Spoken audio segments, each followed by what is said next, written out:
India is the second most populous nation on earth with a population of 1.3 billion. This is also a nation that is making a rapid shift, what we call a green shift. And today I have two guests who discuss with me what is happening in India. What is this green shift? The first guest is Dr. Bala Bhaskar, the ambassador of India to Norway, and the other guest is Mr. Erik Solheim, the climate general of the world. This is going to be so exciting. Don't go away.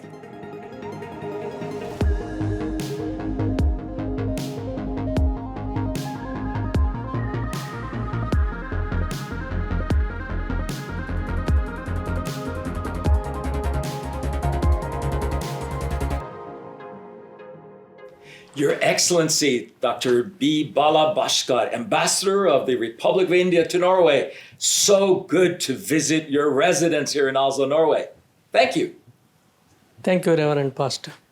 I love the Indian cuisine, and thank you for the delicious foods that you served us before we started. Now, Dr. Bhaskar, how important is the Indian diaspora for India as a nation? I mean, Indian nationals living abroad around the world. Yes, Indian diaspora, first of all, they are important interlocutors between India and the rest of the world. And they have been proven people all over the world. They play a very important role in the development and technological prowess of various countries. They are well respected. They are highly integrated with those countries. So they are admired. Now they are playing very important role, and we want them to play more important role back in India, and because they have already achieved, they made significant contributions in various fields, particularly in the scientific and technological arena, and acquired certain levels of excellence in various fields. So we want them to come back to India, some of them, and then contribute for our own development. Exactly. Now, of course, you are a global man. You've been the ambassador of India in several nations and a diplomat in even more nations. And you, of course, India is the largest democracy in the world and the second most populous nation in the world.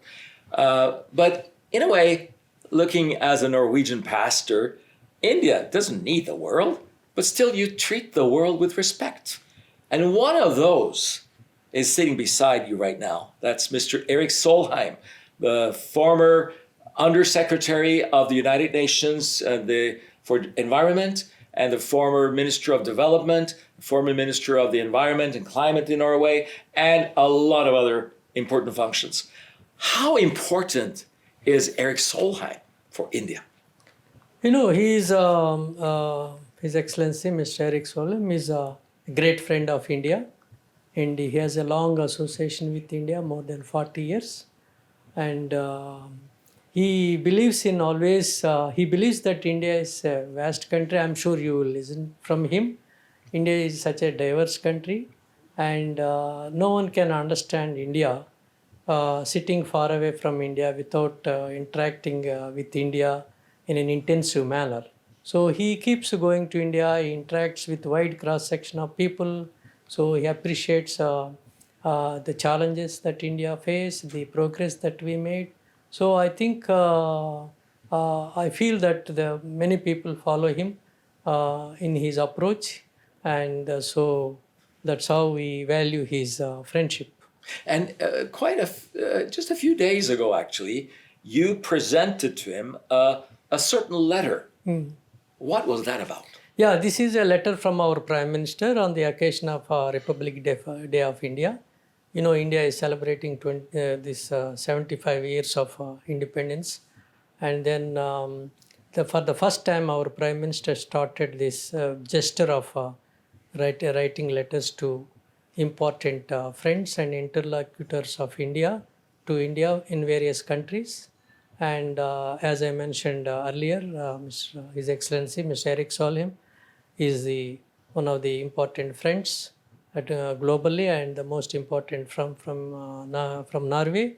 So he has written a letter to him, and then I had the privilege of presenting this to him personally the other day.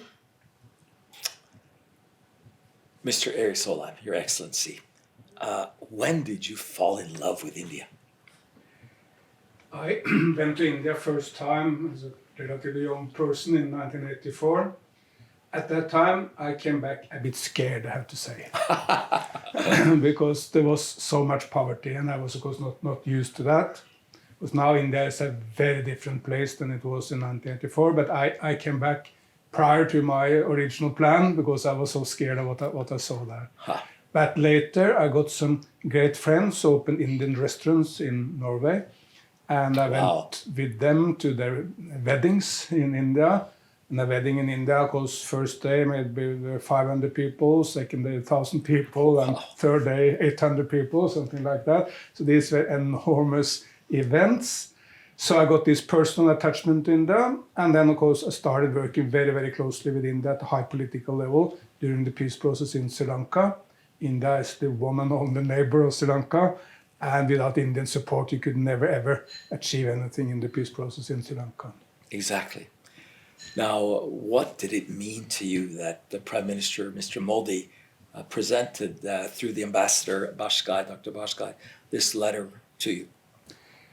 I was very humbled, and it was a great day of joy, because I know Prime Minister Modi. He is a very busy man. He's leading 1,300 million people in India. So that he had taken all his precious time to write to me and a few other individuals in the world, which were considered friends of India, and can maybe play a positive role supporting green development in my case, but also telling to the world about all the massive, positive, impressive developments in India. Because frankly, most Norwegians are not aware. We are a little bit arrogant in the West, don't really understand how much we could potentially learn from India. Exactly. But of course, we can also bring technology and business and a lot of positives to India. Now, what you're saying there is probably the key to a great relationship, that is respecting each other. Respect is the key word. There is an old Indian saying in the Vedas, the whole world is one family. And I love that, because if you started seeing Americans, Chinese, Indians, Europeans, all of us as one family, in a family you need to respect. If you don't respect the father and mother, but if the father and mother don't respect the children, if you don't respect the family, it goes wrong. Exactly. So respect is critical for friendship. And India has so much to teach us. I mean, think of the following. You are a Christian channel. There were Christians in India 1,000 years before we had Christians in Norway. Yeah. The first Christians came to India a couple of decades after the passing of Jesus Christ, while it took close to 1,000 years before they came up here far north. So let's leave a bit of our Western arrogance on the sidelines and start appreciating the fantastic nature, incredible people, the culture heritage, all we can learn from India. Exactly. Now, Mr. Solheim, having been a governmental person in Norway for years, and the last 10 years, of course, you've been leading international global initiatives. How would you say, by and large, the relationship between Norway and India is today? First of all, there is enormous progress in India. When India became a separate state from the Brits in 1948, life expectancy in India was about 30 years. Now it's close to 70, and it's rapidly increasing. At the time, hardly any Indians could read and write. Now, nearly all Indians start in school. Not all schooling is great. They may jump out of class after some time, but everyone will start to get some education. There's enormous progress, and we should appreciate it, and we should see the opportunities here, because Norwegian business should invest a lot more in India. We will see Indian investments in Norway. Think of the fact, as Ambassador hinted to, the leader of Microsoft, Indian. Leader of Twitter, Indian Americans. Indians in Norway is now doing better in Norwegian universities than Norwegians. So India has a fantastic story to tell, and we should invest, we should learn, we should have contact at many more levels than we have at the moment. There is no poison in the relationship, there are no problems in the relationship, just we need a lot more of it. Exactly. Now, Ambassador Dr. Bhaskar, do you agree in that? Yes, of course. I mean, there can't be better person than Solheim to highlight India's strengths, and so I think it is a very important observation. Exactly. What areas do you believe that Norway ought to invest in India? You know, Norway is emerging as an important hub of new technologies in energy, particularly in energy technologies. Then in fishing, in shipping, these are the traditional technologies, drone technologies. So, having acquired certain level of excellence in research and development and grip over new technologies, we want Norwegians to come to India and then contribute for the India's development and progress. And we have an open policy for foreign direct investment, foreign investments. India is the, as Mr. Erik mentioned, that India, treats world as one family. Yeah. So this is the greatest attribute of India. You mentioned earlier that you are a small country, but our Prime Minister tells that there is no small country or big country. Yeah. All countries are equal. Each country is endowed with certain strengths, certain resources, certain capabilities, and then the world has to exchange these strengths. Yeah. So no country can, we also believe that no country can develop in isolation. The world is interdependent, world is one family. So, and Norwegian, they are leading in the new technologies, particularly in energy. We want them to come to India and to contribute for our energy transition, as the world is now moving towards a green shift. So in this phase, Norway has a very important role to play. Exactly.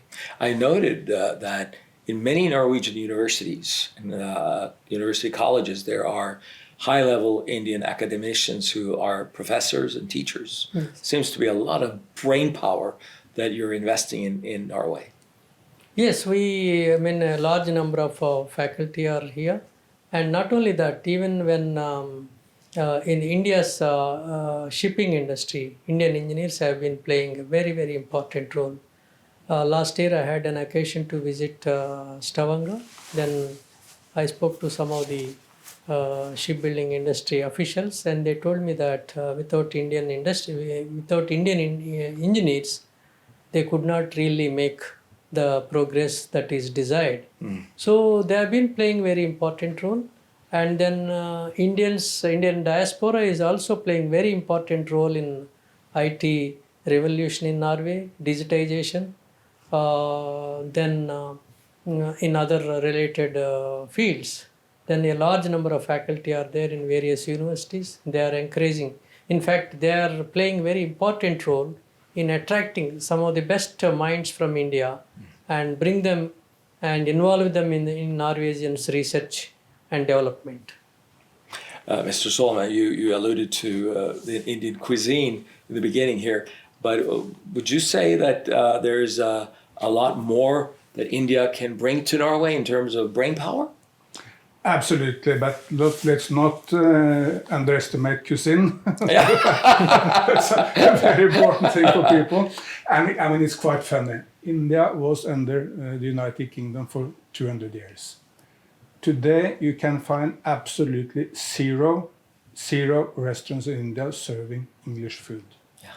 But you can find, I don't know, hundreds of thousands of restaurants in the United Kingdom serving Indian food. Exactly. So the debate between English, except maybe egg and bacon for breakfast, Yeah. between English food and Indian food is overwhelmingly won by India. We are all eating India.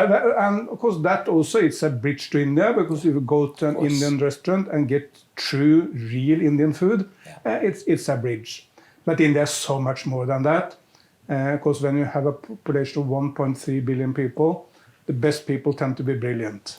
Very often we have to admit they are more impressive than us Norwegians, and they can bring a lot. And of course IT is an area where India has played a critical role globally.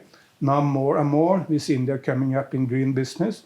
India has the lowest price of solar power anywhere in the world. Indeed, solar power in India is the cheapest energy which has ever existed on planet Earth.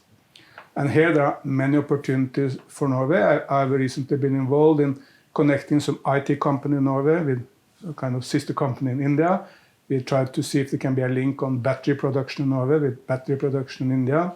Some great Norwegian entrepreneurs are going into green hydrogen in India. These are all in the early phases, but I see a lot of opportunities here for matchmaking and joint industrial development between Norway and India. Interesting. Now, you got us onto now the green shift. And I know that Dr. Bhaskar is very much into this. But let me start with you, Mr. Solheim. I often call you the climate general of the world. And although first time I talked to you about these things, I called myself a climate skeptic, I must admit that you've been pretty good at convincing me. So thank you for that. Now, what is the green shift? What is this about?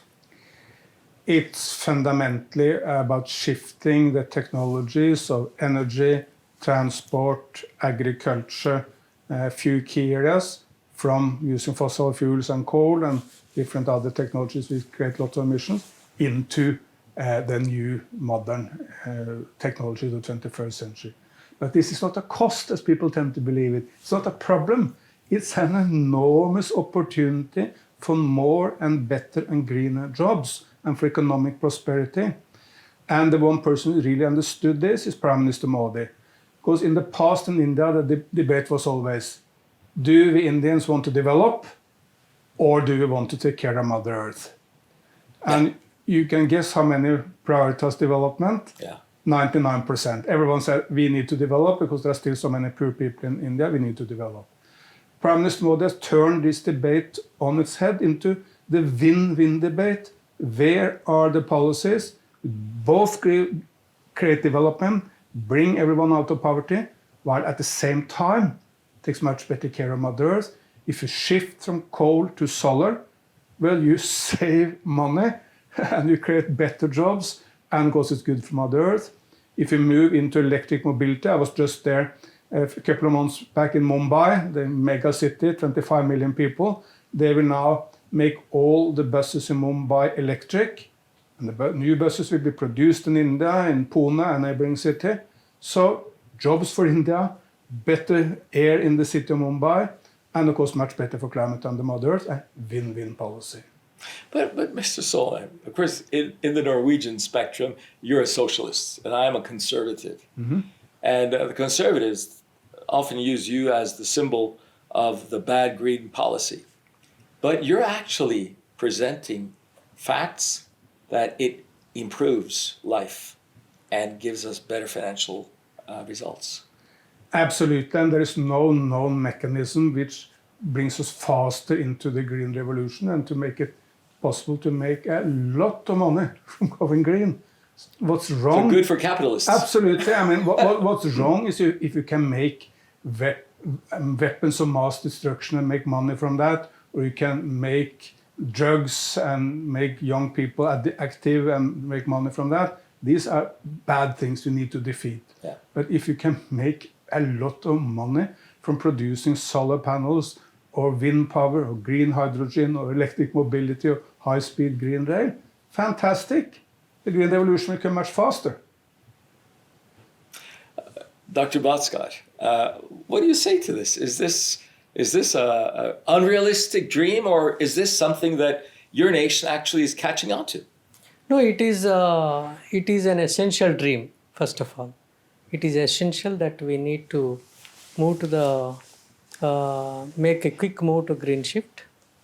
And when it comes to India, India is basically an energy deficient country, and we are importing energy of around $200 billion per annum, right? We need to shift. We need to, in fact, in Glasgow, our Prime Minister was one of the, he was foremost in highlighting the dangers of climate and the need to have a green shift. And then he declared that India by 2070 it will be zero emission country. And this happened actually in November 2021 in Glasgow, Scotland. Yeah, recent Glasgow. So it's an essential dream, and we are very actively pursuing this policy. And then by 2030, in another 10 years, around if we produce kind of 1 million megawatt, and then out of that, 500,000 megawatt will be from renewable energy. Yeah. So, I mean, 50% of our energy in 10 years' time, energy production will be in the green sector, in the renewable sector. So it's an important agenda for us, and then we want, but at the same time, this green shift should be also economically viable, right? For example, in the coming 10 years, we want at least $1 trillion investment. Yeah. In this sector. So it is important that no country can make an individual effort. I mean, a separate effort. The world has to join hands in moving towards this green shift. So world has to develop cheaper technologies, then bring investments. As he said, then you make money. I mean, the business people won't bring money for charity. They will invest definitely, and they will expect returns. And that's where we are facilitating these investments. We are encouraging more liberal policies for encouraging these investments in the green shift.